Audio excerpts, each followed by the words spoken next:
Hello my dear students, स्वागत करती हूँ आप सभी का आपके अपने यूट्यूब चैनल सितंबर शिल्पी क्लासेस में। फ्रेंड्स, रोज़ शाम 5 बजे आपकी लाइव क्लास होती है यूपी टीजीटी की, तो क्लास ज़रूर अटेंड किया करें। साथ ही मैंने एक प्ले लिस्ट बना दी है यूपी टीजी एग्ज़ाम 2021 की, जिसमें मैंने लैंग्वेज सारे आपकी क्लासेस डाल दी हैं।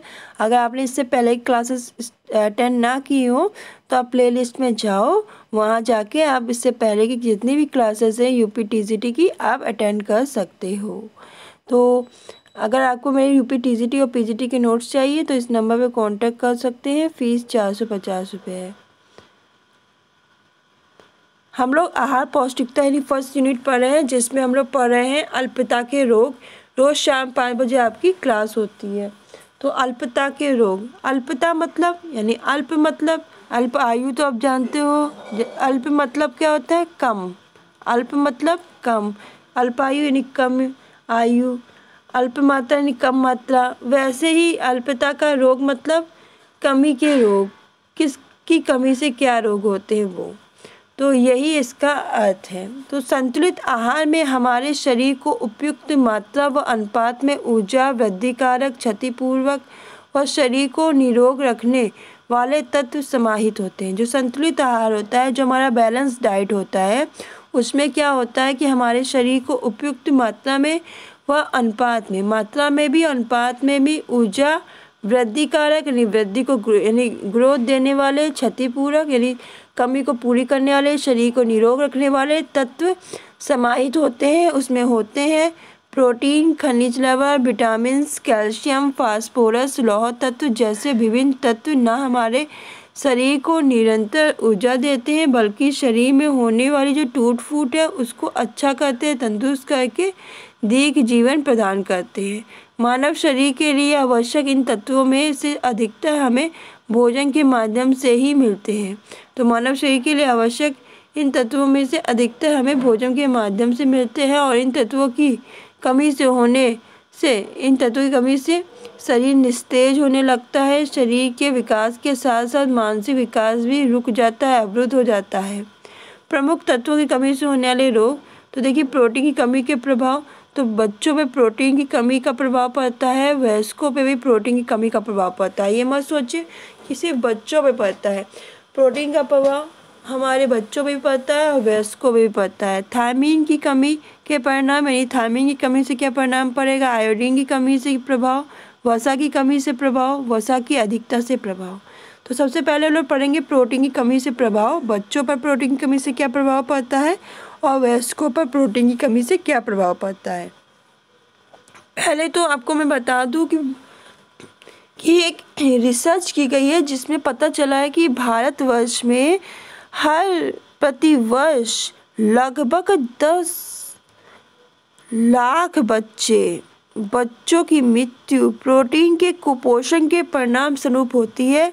प्रोटीन की कमी का प्रभाव बच्चों और वयस्कों पर, बच्चों पे भी और वयस्कों पर, दोनों में विभिन्न विभिन्न रूप में हम देख सकते हैं।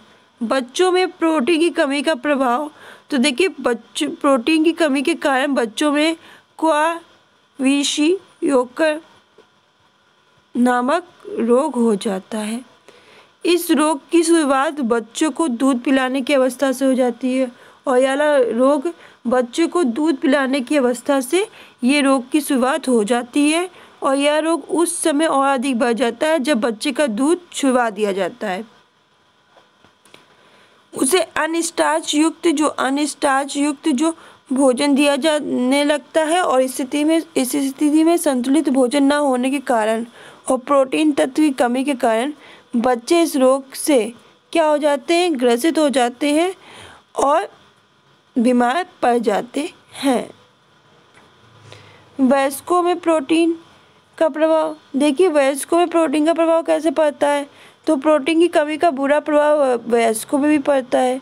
वयस्कों में प्रोटीन की कमी के परिणाम स्वरूप शरीर का समान भार घटने लगता है। जो शरीर का जो समान वेट है, नॉर्मल वेट है, वो घटने लगता है और रक्त की कमी होने लगती है। और जैसे जैसे शरीर में प्रोटीन की कमी होने लगती है, वैसे वैसे क्या होगा? प्रोटीन की कमी होगी, वैसे ही वैसे वयस्कों में रोग प्रतिरोधक जो क्षमता है उसमें भी कमी आने लगेगी। जिसके कारण क्या होने लगता है, पैरों में क्या आ जाती है, सूजन आती है। साथ ही हड्डियां कमज़ोर होने लगती हैं। कम दवाओं से ही क्या होने लगती हैं, टूटने लगती हैं। इस अवस्था में हड्डियां टूट जाती हैं तो मुश्किल से या देर से और जुड़ती हैं, और हड्डियां टूट मुश्किल से या देर से फिर जुड़ती हैं। थायमीन क्या है, देखिए थायमीन की कमी या अभाव से शरीर पर प्रतिकूल प्रभाव देखे जा सकते हैं। थायमीन की कमी जब होती है शरीर पर तो उसके प्रतिकूल प्रभाव देखे जा सकते हैं। इस विटामिन की कमी से सबसे गंभीर प्रभाव बेरी नामक रोग होता है। बेरी नामक रोग हो जाता है। थायमीन की कमी से क्या हो जाता है, भूख घटने लगती है।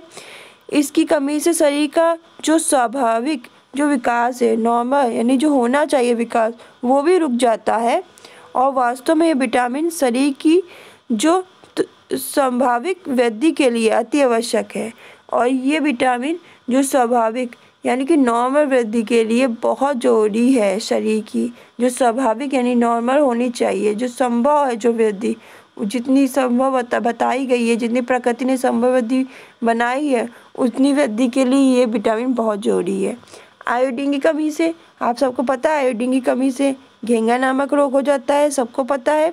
तो देखिए आयोडीन एक अल्प मात्रा वाला पोषक तत्व है। आयोडीन कैसा है, अल्प मात्रा वाला एक पोषक तत्व है।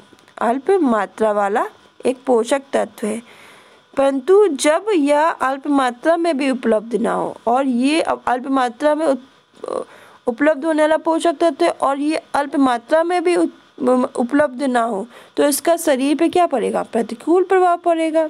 आयोडीन की कमी का सबसे बड़ा प्रभाव यह पड़ता है कि थायराइड ग्रंथि का रक्त स्राव बिगड़ जाता है। तो ये प्रभाव पड़ता है कि जो थायराइड ग्रंथि है उसका रक्त स्राव बिगड़ जाएगा। मानसिक और शारीरिक विकास रुक जाता है। उपापचय क्रिया अनियमित हो जाती है। यदि बच्चों को उचित मात्रा में आयोडीन नहीं मिल पाता है तो उन्हें क्या हो जाता है, तो उन्हें केटीन नामक रोग हो जाता है। इससे क्या हो जाता है, उनका मानसिक और शारीरिक विकास अवरुद्ध हो जाता है। उनको केटीन नामक रोग हो जाता है जिससे उनका शारीरिक और मानसिक विकास रुक जाता है और चेहरे पे सूजन आ जाती है, जीभ का आकार बढ़ जाता है। प्रौढ़ावस्था में क्या होता है कि प्रौढ़ावस्था में जब आयोडीन की कमी होती है तो मिक्सीडीमा रोग हो जाता है। प्रौढ़ावस्था में आयोडीन की कमी से मिक्सीडीमा रोग हो जाता है। इस रोग में व्यक्ति आलस का अनुभव करता है और शरीर के विभिन्न भागों में सूजन आ जाती है। आयोडीन की कमी से व्यक्ति के शरीर पर बाल उगते ही नहीं है और उनकी वृद्धि रुक जाती है। आयोडीन की कमी से घेंगा रोग हो जाता है और इस रोग में थायराइड ग्रंथि बढ़ जाती है और आयोडीन की कमी का प्रतिकूल प्रभाव प्रजनन शक्ति पर भी पड़ता है। तो सबसे पहले आपको बता दूं कि क्या होता है कि बच्चों में क्रेटीन नामक रोग, प्रौढ़ावस्था में मिक्सीडीमा रोग हो जाता है, याद रखिएगा। और आयोडीन की कमी से घेंगा नामक रोग भी हो जाता है। इस रोग से थायराइड ग्रंथि बढ़ जाती है और आयोडीन की कमी का प्रतिकूल प्रभाव हमारी प्रजनन शक्ति पर पड़ता है। वसा की कमी का प्रभाव, तो देखिए क्या होता है, यदि आहार में समुचित मात्रा में वसा ना ली जाए तो शरीर पर अनेक प्रकार के प्रतिकूल प्रभाव पड़ेंगे। वसा की कमी से शरीर में उन विटामिन की कमी हो जाती है जो वसा में घुलनशील है। वसा की कमी के कारण बच्चों और किशोरों की जो शारीरिक वृद्धि है, बच्चों की और किशोर की जो शारीरिक वृद्धि है, ग्रोथ है, वो भी रुक जाती है। वसा की कमी से त्वचा खुरदरी हो जाती है। इस प्रकार व्यक्ति विटामिन की कमी से होने वाले रोग से क्या हो जाता है, ग्रसित हो जाता है। वसा की कमी पर शरीर पे जो ऊर्जा है वो कम हो जाती है और व्यक्ति सुस्त रहने लगता है। वसा जब कम होती है तो ऊर्जा कम हो जाएगी और व्यक्ति सुस्त रहेगा। वसा की अधिकता से प्रभाव, देखिए कमी भी बहुत नुकसानदायक है और किसी चीज़ की ज़्यादा मात्रा में अधिकता भी नुकसानदायक है। तो वसा की अधिकता पर अनेक प्रतिकूल प्रभाव पड़ते हैं शरीर पर। अधिक मात्रा में वसा ग्रहण करने पर वसा की एक परत रक्त की धमनियों में जम जाती है। रक्त की धमनियों में एक परत जम जाती है और इस परत के जमने से रक्त की धमनियाँ क्या होने लगती है, सक्रिय होने लगती हैं, जिससे रक्त का जो संचालन सुचारू रूप से नहीं हो पाता है।